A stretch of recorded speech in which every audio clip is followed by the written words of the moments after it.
recent work developing a new model for natural images. So there's a long tradition in using statistical observations to motivate models for natural images. For example, if we simply convolve a localized filter with this image, we find a distribution of responses which exhibits heavy tails. And this observation has then been used by several groups to optimize sets of filters for this unique statistical property. But the implicit assumption with this global histogram is that the image is homogeneous. And yet, if we look at local distributions of responses, we find a great variety in their variances. So for example, in this high contrast region, we find a local distribution which has a relatively large variance. In a lower contrast region, a distribution with a smaller variance, and in this blank region, a lower variance still. And being able to decompose this global heavy tail distribution into a mixture of local distributions with varying scales was the motivation for models such as the Gaussian scale mixture. Now in the rest of my talk, I'm going to follow the same procedure of measuring image statistics and then optimizing sets of filters for unique properties of natural images. But rather than computing these statistics from the marginal responses of a set of filters, I'm going to look at the joint responses of these filters. And for illustrative purposes, let me just start with a simple example using two oriented bandpass filters. So here again, if we look at the global responses of these filters to the entire image, we find a distribution which has these heavy tails. Whereas if we look at a local region, for example in this low contrast region, we find a relatively compact distribution. And if we move to a slightly higher contrast region, we find that the variance is increased. But not only has there been a change in variance, there's also been a change in covariance in going from one location to another. And we can see this by the fact that the variance along one direction is much larger than in the other direction. And in some regions of the image, this feature is pushed to the extreme in that the variance along one direction is 0, whereas there's a lot of variance in the other direction. And this and we can describe this feature as the local responses being low-dimensional, or lying in a one-dimensional subspace in the two-dimensional ambient space. And if we move to another image, we find that the responses are again low-dimensional, but now the subspace in which they lie has changed. And we've observed this feature in many parts of the image, and so we decided to quantify it further. And we use the nuclear norm as a continuous measure of dimensionality. So the way to estimate the nuclear norm is simply to calculate the standard deviations of the local distribution along the principal axes, and then to sum up these standard deviations. So we can think of this nuclear norm as a sparse measure on the singular values. And another advantage of this measure is that it will be able to use it for an arbitrary number of filters, moving beyond the simple two-filter case. And what we find if we calculate the nuclear norms of these local distributions across the entire image is a distribution of local dimensionality which is highly peaked around 0, meaning that many parts of the image are locally low-dimensional. And so we can now ask what this statistical feature is due to. Is it due to the content of the images or of the filters? And so to get at this question, we constructed a new pair of filters which have the same frequency selectivity as the original pair, but now random phases. And what we find is a distribution of local nuclear norms which does not have this peak around 0, meaning that the responses are significantly less low-dimensional. And similarly, if we construct a phase randomized image this time, we find a distribution of nuclear norms which is heavily peaked around 0, or around 1 this time, meaning that, again, these responses are much less low-dimensional.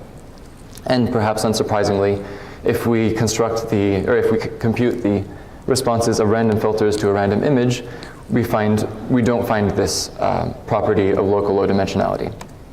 So to conclude, thus far we have found that a novel property, which is local low dimensionality, which seems to be a unique feature of the responses of oriented bandpass filters to natural images.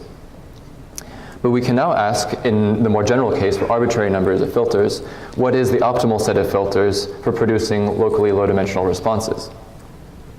And to get at this question, I'm going to frame it as an unsupervised learning problem. So for a given image X, we can compute the responses of a set of filters by simply convolving them with this image. And we're going to view the map of filter responses as a set of overlapping neighborhoods. Now for each one of these neighborhoods, we can form the matrix composed of the response vectors in this neighborhood. And for each one of these vectors, we're going to measure its nuclear norm. And the first term in our objective function is simply going to be the sum of nuclear norms across the entire image. And in minimizing this term, we'll look for a representation which is locally low-dimensional.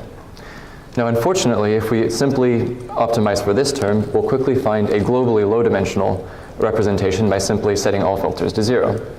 So we need to ask something more of our representation, which is that all the information present within the original image be also present in our representation. And we're going to enforce this by taking the representation, running it back through the transpose of our filter bank, and then penalizing any deviation of this reconstructed image from the original one. Now, again, if we only optimize for these two terms, we'll find a globally one-dimensional representation by simply setting all filters but 1 to 0, or by having all filters be scaled copies of the identity. And the problem in these two cases is that the responses are globally low-dimensional, whereas we would like for the subspace in which these local distributions lie to be informative in itself and to change across locations. And for that reason, we're going to add one last term which asks that the responses be globally high-dimensional in order to ensure that all filters be used. So to summarize, our objective term, or our objective function is looks for locally low-dimensional responses while asking that they be globally high-dimensional and that all the information in the image be also present in the representation. And so if we optimize this objective function for 4 filters, what we find is a low-pass filter, 2 oriented bandpass filters, and a high-pass residual. And in the top row, I've plotted the spatial filters, and in the bottom row, I'm showing the Fourier magnitudes. And what we can appreciate is the effect of the different terms of the objective function on the Fourier magnitudes, for example. So for the reconstruction term, ensures that the sum of the Fourier magnitudes of all of these filters tile the entirety of Fourier space, whereas the global high dimensionality term ensures that no 2 filters are identical. And finally, the local low dimensionality term determines the precise partition of Fourier space by these 4 filters. And then if we move on to 7 filters, we find that the filters now divide up into 3 orientations and 2 scales. And for 12 filters, we again observe a sort of wavelet-like decomposition of Fourier space into different orientations and scales. So what we conclude for this is for a wide range of numbers of filters, that the optimal set of filters for uncovering locally low-dimensional responses are a set of oriented bandpass filters. But we can now ask what information is contained in this locally low-dimensional structure in natural images. And to get at this question, we're going to synthesize images which are matched for this locally low-dimensional structure. But before getting at the information contained in this low-dimensional structure, let us start by parameterizing the local structure in an image. And to do so, we're going to take an image, run it through our filter bank, and then compute local covariance matrices for each one of these neighborhoods. And if we do this across the entire image, what we obtain is a map of local covariance matrices. Now the synthesis procedure is as follows. For a given target image, we can compute its covariance map using, in this case, 4 filters. Then we generate a sample of Gaussian white noise and do gradient descent on this image until its covariance map matches that of the target image. And what we obtain is then a synthetic image that is random except for the fact that it matches the covariance map of the target image. So in this case, for example, I've estimated local covariances from large 24 by 24 neighborhoods and subsampled them by a factor of 4 in every direction. And what is surprising is that the synthesized image is almost indistinguishable from the original one, despite the fact that the representation is almost twice undercomplete relatively to the image. And yet we notice that this synthesized image is actually very far from the original one in terms of its Euclidean distance. And we can better appreciate this if we corrupt the original image with equivalent amounts of white noise. So how is it that the synthesized image and the original one are very far in the image domain and yet almost perceptually indistinguishable? Well, our interpretation of this finding is that the computations that are happening in our visual system which enable us to discriminate these images are actually very similar to these covariance maps. And as a result, 2 images which have the same covariance maps are also indistinguishable from our visual system. And so we can now ask what this effect is due to, what information in these covariance matrices is driving this result. And so it could be, for example, that simply the variances are sufficient to be able to reconstruct the image with high perceptual fidelity. So we went out to test this. So this time we're going to create a map of local variances, and to ensure that this is a fair comparison with the covariance maps, we're going to estimate these variance maps from 10 filters rather than 4. So these two representations have the same dimensionality, and yet when we synthesize images from these variance maps, we find a synthetic image which is very different from the original one, both in terms of mean squared error and perceptually. So from this we conclude that encoding the joint statistics of these local distributions is essential for being able to capture all the perceptually relevant information in the image. But originally I was setting out to ask what information was contained in the locally low-dimensional structure in the image. And to get at this, I'm going to construct an explicitly low-dimensional representation of the image and then synthesize an image from this representation and see what has been lost. So to do this, for every single local covariance matrix, I can perform an eigenvalue decomposition. In this case, I had 4 filters, so I have 4 eigenvalues plotted in the bottom plot. That's a histogram of eigenvalues. And to create an explicitly low-dimensional representation, I can simply threshold the eigenvalues, sending all of them below a certain fixed threshold to 0. And then I can then compute an explicitly low-dimensional covariance map from this representation, and then synthesize an image from it. And what we find is a synthetic image which is actually surprisingly close to the original one. It seems as though the difference between the two is just some noise which has been removed.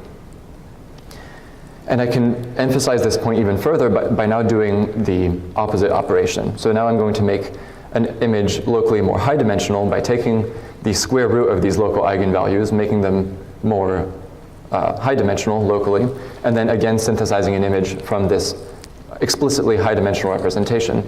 And what we find is a synthetic image in which low contrast signal in the image has been amplified, thereby corrupting the image with artificial texture.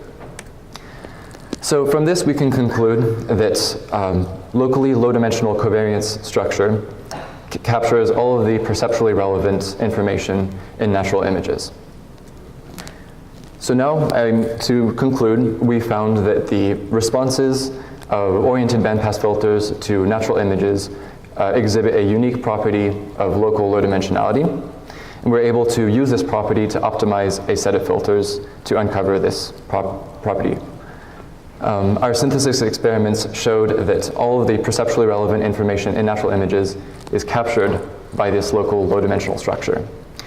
And moving forward with this work, we're looking to stack learned linear decompositions on top of covariance maps to turn this into a hierarchical representation. And with that, I'm going to leave you with these low-dimensional pancakes, and thank you for your attention.